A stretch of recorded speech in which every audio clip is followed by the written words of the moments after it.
Somos acadêmicos do curso de Ciências Biológicas na modalidade EAD Polo de Russas. Eu me chamo Hermenegildo e estou aqui acompanhado pelos colegas Reginaldo Regis, Mônica Damasceno, Mauricélio Campos e Márcio Xavier.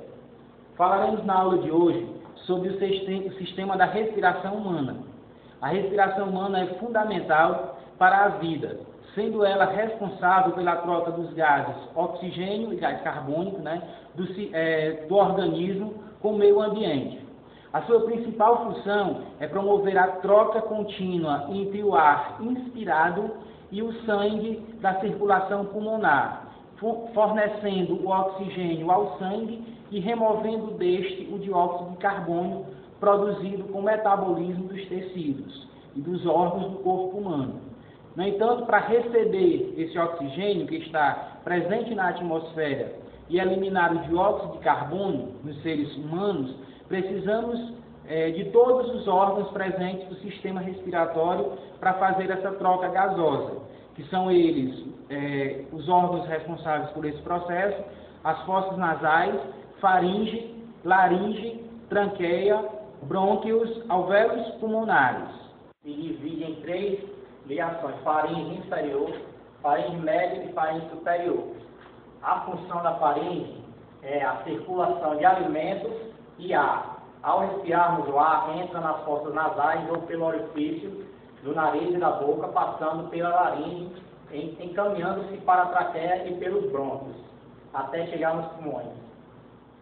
A faringe funciona como uma válvula protetora que impede a passagem do ar durante a deglutição e, ao mesmo tempo, impossibilita a entrada de substâncias e partículas de alimentos que penetrem na via respiratória.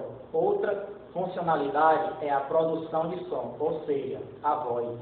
A traqueia é um tubo cilíndrico, cartilaginoso e membranoso que se localiza entre a faringe e esses dois tubos curtos que são os brônquios. Ela se ramifica neles dois. Os brônquios, eles são tubos fortalecidos por anéis de cartilagem que levam o ar que é respirado até os pulmões. Aqui no interior dos pulmões a gente encontra os alvéolos pulmonares, que são estruturas de pequenas dimensões que se localizam no final dos brônquios. Lá nos alvéolos pulmonares é onde acontece a hematose pulmonar. A principal função da traqueia é exatamente essa: a condução do ar para que ele chegue até os brônquios e posteriormente até os bronquíolos. Os alvéolos pulmonares são estruturas de pequenas dimensões que se localizam no final dos brônquios. Nos alvéolos ocorre a hematose pulmonar.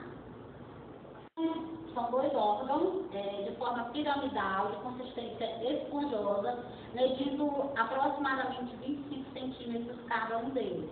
Eles se localizam dentro da caixa torácica e estão revestidos por uma membrana chamada de pleura. Os pulmões, eles são divididos em segmentos, que nós chamamos de lóbulos. No caso do pulmão esquerdo, ele vai possuir 2 lóbulos. E o pulmão direito, ele vai possuir 3 lóbulos. O pulmão direito ele é mais espesso do que o pulmão esquerdo.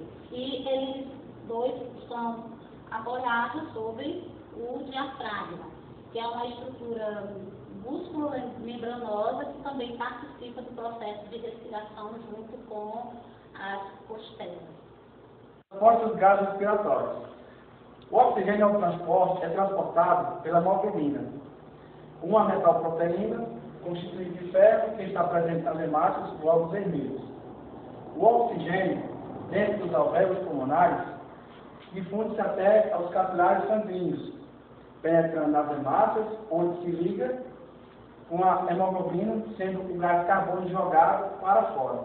Este processo denomina-se hematose. O processo nos tecidos acontece quando o gás oxigênio desliga-se das moléculas de hemoglobina, sendo difundido pelo líquido tissular, chegando até às células. As células liberam o gás carbônico, que reage com a água, formando o ácido carbônico, que é logo difundido no plasma do sangue.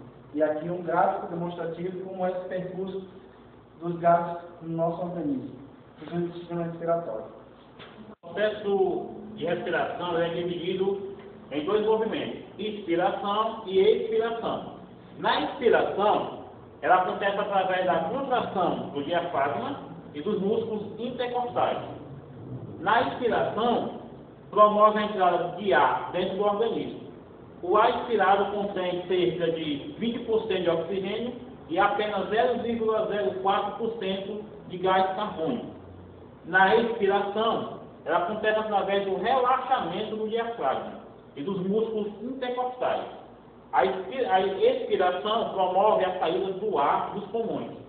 O ar expirado contém mais ou menos 16% de oxigênio e 4,6% de gás carbônico. Como podemos ver aqui no nosso gráfico, quando acontece a inspiração e quando acontece a expiração. O ritmo respiratório. O controle da respiração ela é realizado pelo centro respiratório localizado no cubo raquidiano, que se caracteriza principalmente nas concentrações de gás carbônico presentes no sangue. Quando a concentração de gás carbônico está alta, a consequência é a frequência respiratória aumentar. Do contrário, quando a concentração do gás carbônico está baixa, a frequência cai. A respiração ela é fundamental para manter o bom funcionamento dos pulmões de todo o corpo humano, sendo essencial para a vida.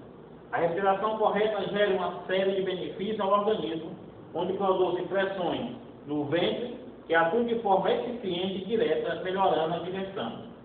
Também contribui para eliminar as toxinas que se formam no corpo, modificando os resíduos, equilibrando as funções orgânicas e ajudando no fortalecimento de organismos debilitados.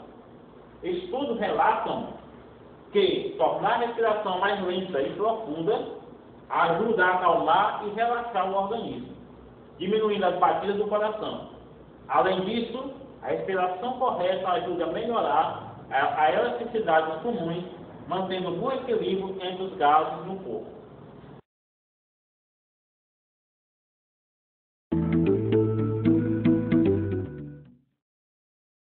Inspira, expira.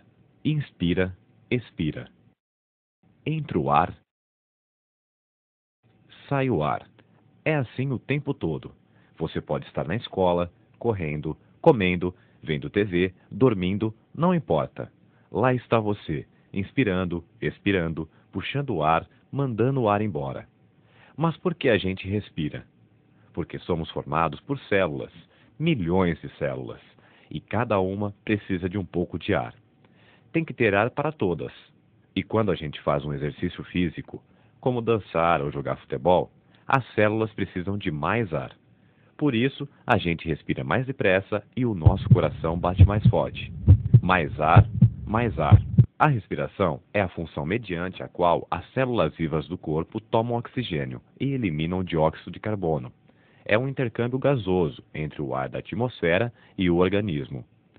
O sangue circula dentro de diminutos vasos adjacentes a cada célula corporal. E são os glóbulos vermelhos do sangue que levam oxigênio aos tecidos e extraem dióxido de carbono. Nos pulmões, os glóbulos vermelhos descarregam seu dióxido de carbono no ar e dele tomam sua nova carga de oxigênio. O processo se chama hematose. O sistema respiratório está formado por vias respiratórias que compreendem cavidades nasais, faringe, traqueia, árvore bronquial, que conduzem, aquecem, umedecem e filtram o ar inalado das partículas de pó e gases irritantes, antes de sua chegada à parte pulmonar. A parte respiratória dos pulmões é formada pelos pulmões com os bronquíolos respiratórios, os alvéolos pulmonares e o tecido elástico. Todas as vias respiratórias, das narinas até os bronquíolos terminais, se mantêm úmidas pela presença de uma capa de células denominada epitélio, que produz uma substância chamada muco. O muco umedece o ar e impede que as delicadas paredes alveolares se sequem, ao mesmo tempo que apanha as partículas de pó e substâncias estranhas. No epitélio, também há células ciliadas. Os cílios são espécies de pelos na superfície da célula, que têm um movimento ondulatório. Esses movimentos fazem com que o muco flua lentamente até a laringe. Depois o muco e as partículas que leva presas são deglutidas ou expelidas pela tosse. A respiração é uma das funções essenciais do organismo. Consiste em fornecer oxigênio ao sangue. Oxigênio esse que será levado a todas as células. Sem oxigênio, os tecidos e, portanto, o organismo inteiro não poderiam viver. O oxigênio está contido no ar, e o ar entra em contato com o sangue mediante um aparelho chamado respiratório, que permite as trocas entre o sangue e o ar. E o ar cede ao sangue o oxigênio. O sangue, por sua vez, por meio dos pulmões, abandona o anidrido carbônico, que é um produto de rejeição da respiração celular. A respiração se exerce por meio de uma série de atos tais que permitem a passagem do ar através das vias respiratórias, começando pelo nariz, que é onde a gente pega o ar. Dentro do nariz há um monte de pelos. Eles servem como um filtro, já que o ar pode estar sujo. E contra a sujeira, espirro nela. Sim, é um dos motivos por que a gente espirra, para expulsar impurezas que vêm junto com o ar expirado.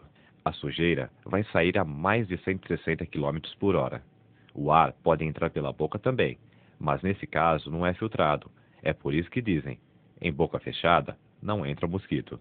Para o ar, a boca deve ser como uma rua de mão única, só saída. Do nariz ou da boca, o ar passa por um grande túnel. No começo do túnel está a glote. Ela só deixa entrar o ar, impedindo que alimentos passem. Depois vem a laringe, muito importante para a voz. Por isso que a gente fica rouco quando tem laringite. É quando a laringe está doente. Em seguida, vem as cordas vocais. São elas que regulam o ar, quando a gente fala grosso ou fino. Logo embaixo, vem a traqueia. É o último lugar por onde o ar passa antes de chegar aos pulmões. Ou primeiro, quando o ar está saindo. Como o nariz, a traqueia tem um filtro de pelos, que não deixa que nenhuma partícula passe para os pulmões. No começo dos pulmões estão os brônquios. A gente só lembra deles se tem bronquite, mas são muito importantes. Os brônquios formam uma rede através do pulmão, levando o ar por caminhos cada vez mais estreitos até os alvéolos. A bronquite faz esses caminhos ficarem muito mais estreitos, causando falta de ar. Alvéolos pulmonares é onde termina o sistema respiratório. Aqui, o ar é passado ao sangue e começa outra viagem. Para a gente, o principal componente do ar é o oxigênio. Então, o sangue vai pegar o oxigênio com seus glóbulos vermelhos e levá-lo até as mais remotas células. Pensa que demora? Que nada. Isso acontece muitas vezes por minuto. É nos alvéolos também que chega o sangue sujo, com o ar usado. Lembra que o coração manda o sangue sujão para o pulmão? Quando você respira, as células transformam o oxigênio em gás carbônico. Os alvéolos pegam esse ar usado e mandam embora, pelo mesmo caminho por onde entrou: brônquios, traqueia, cordas vocais, laringe, nariz ou boca. Então quer dizer que, quando a gente fala, nossas palavras estão cheias de significado. E gás carbônico? A peça central do movimento da respiração é o diafragma. Ele fica logo abaixo da caixa torácica. Para o ar entrar, ele abaixa e empurra o estômago. Para expulsar o ar, ele levanta e empurra para cima. Portanto, quando você fala, é o diafragma que está mandando o ar para cima. E o que é o soluço? Às vezes, a gente está comendo e engole ar junto. Então a glote fica confusa, não sabe se abre, se fecha. E o diafragma entra em ação, empurrando o ar para cima para expulsar algum alimento que possa ter entrado. Aí, para o soluço ir embora, cada um tem uma receita: beber água pulando num pé só, prender a respiração e contar até 83, pular corda enquanto assopia o hino nacional e outras loucuras.